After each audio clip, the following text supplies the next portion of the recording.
Hello everyone, मी नम्रता तुमचं माझ्या YouTube चॅनलमध्ये स्वागत करते।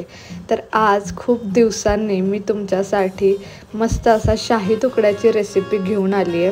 तर हा शाही तुकडा मी कसा बनवला हे आज मी तुम्हाला दाखवणार आहे। तर चला आपण या रेसिपीला सुरुवात करू। शाही तुकडा बनवण्यासाठी पहिले आपण जी बासुंदी बनवतो ती कशी बनवायची हे आपण बघू। तर हे बासुंदी बनवण्यासाठी चितळेचं म्हशीचं 1 लिटर फुल क्रीम मिल्क मी इकडे घेतलंय।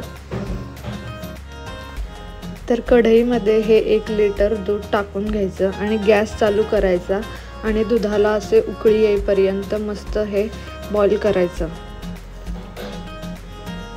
दुधाला उकळी आल्यानंतर कंटिन्यूअस आपण ते व्यवस्थित स्टर करून घ्यायचं। म्हणून गॅस हा मीडियम ठेवायचा आहे। तर उकळी आल्यानंतर आपल्याला यामध्ये साखर टाकायची आहे। तर 1 लिटर दुधासाठी मी इकडे 3/4 कप साखर घेतली आहे।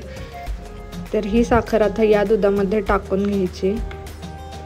साखर टाकताना तुम्ही थोडा गॅस कमी करा, म्हणजे जे दूध आहे ते म्हणजे असं फाटत नाही दूध, पण तरी पण आपण प्रिकॉशन घ्यायची दूध फाटू नये म्हणून। गॅस कमी करायचा आणि मग साखर ॲड करायची।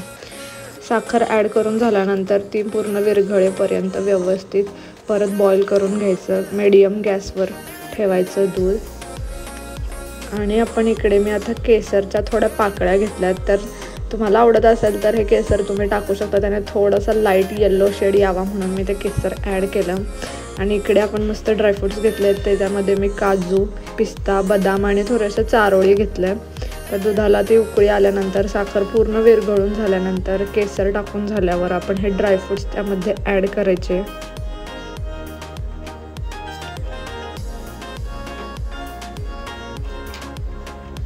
हे ड्रायफ्रूट्स ॲड करून झाल्यानंतर आपण परत ह्याला 15 ते 20 मिनिटं व्यवस्थित दूध आटेपर्यंत व्यवस्थित बासुंदी उकळून घ्यायची।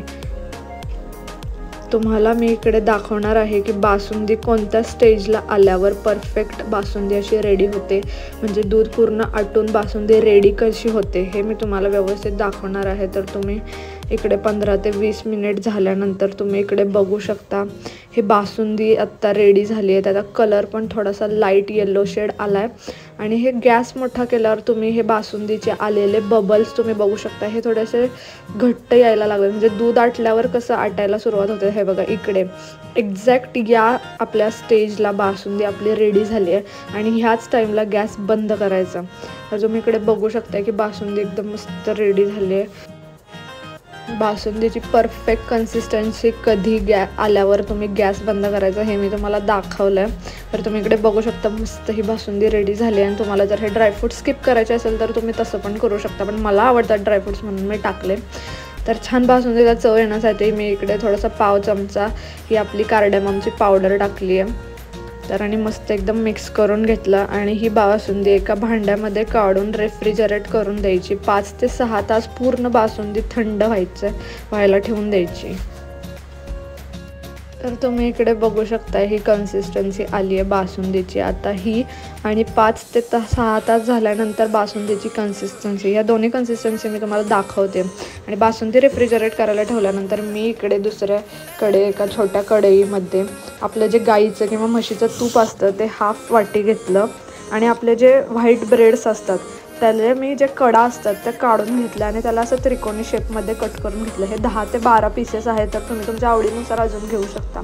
तर इकडे गाईचं तूप होतं मी टाकलेलं, तर ते गरम झाल्यानंतर आपण जे ब्रेडचे स्लायसेस कट केलेले होते ते ह्याच्यामध्ये ॲड करायचे। हे ब्रेडचे तुकडे कावगीमध्ये एकदम मस्त डीप फ्राय करून घ्यायचे। ह्याचा कलर असा छान गोल्डन ब्राऊन येईपर्यंत आपल्याला हे छान असे तळून घ्यायचे। आणि आपण हे जे ब्रेडचे तुकडे आहेत तर ते व्यवस्थित टिश्यू पेपरवर काढायचे, म्हणजे जेणेकरून जे तूप सोकतंय ब्रेड तर ते जास्त तेलकट व्हायला नको आपण जेव्हा बासुंदीमध्ये बुडवतो। त्यामुळे जे पूर्ण घी आहे ते पूर्ण टिश्यू पेपरला सोक होतं आणि तुमचे जे ब्रेडचे तुकडे आहेत तर ते जास्त तेलकट नाही होत अजिबात। तर तुम्ही इकडे बघू शकता ब्रेडचे स्लाइस एकदम मस्त गोल्डन ब्राऊन कलर आलेला आहे आणि हे रेडी झालेत। तर इकडे मी असं टिश्यू पेपरवर हे काढून ठेवले, म्हणजे पूर्ण त्याचं जे घी आहे ते पूर्ण असं निथळून जावं म्हणून। तर दुसरीकडे आता मी तुम्हाला दाखवणार आहे की बासुंदी 5 ते 6 तास झाल्यानंतर कशी दिसते. तर तुम्ही इकडे बघू शकताय बासुंदी एकदम मस्त रेडी झाली आहे. आता तुम्ही हे बासुंदीचं टेक्स्चर बघा. त्या टेक्स्चरला आपण व्यवस्थित जेव्हा गॅस बंद केला होता तेव्हा थोडी पातळ वाटत होती, पण आफ्टर 5 to 6 आवर्स झाल्यानंतर ही बासुंदीची कन्सिस्टन्सी तुम्ही बघू शकता. अशी कन्सिस्टन्सी आपल्याला पाहिजे. खूप पातळ नको आहे आणि एकदमच घट्ट पण नको आहे. ही आपली फ्लोईंग कन्सिस्टन्सी आपल्याला बासुंदीची पाहिजे, जेणेकरून आपले जे ब्रेडचे स्लायसेस आहेत ते बासुंदीमध्ये मस्तपैकी डीप होतील. तर आपले शाही तुकडा आता आपण सर्व करायला घेऊया. तर मी इकडे एका प्लेटमध्ये त्रिकोणी कापलेले जे ब्रेडचे स्लायसेस मस्त गोल्डन ब्राऊन झाले होते ते प्लेटमध्ये छान सर्व करून घेतले. आणि आपण जी बासुंदी बनवलेली होती ती यामध्ये पळी टाकून अशी मस्त सर्व करून घेतली. तर काही लोक यामध्ये हे शुगर सिरपमध्ये ॲड करतात ब्रेडचे तुकडे आणि मग त्याच्यामध्ये बासुंदी टाकतात. पण मी तुम्हाला सांगते, तुम्ही असं एकदा ट्राय करून बघा. तुम्हाला हा शाही तुकडा नक्की आवडेल. आणि तुम्हाला जर माझं हे कंटेंट आवडलं तर प्लीज माझ्या चॅनलला लाईक, शेअर आणि सबस्क्राईब करा. तर इकडे मस्त बासुंदी टाकून झाली आणि इकडे छान असं गार्निश केलं थोडंसं पिस्ताचो टाकून.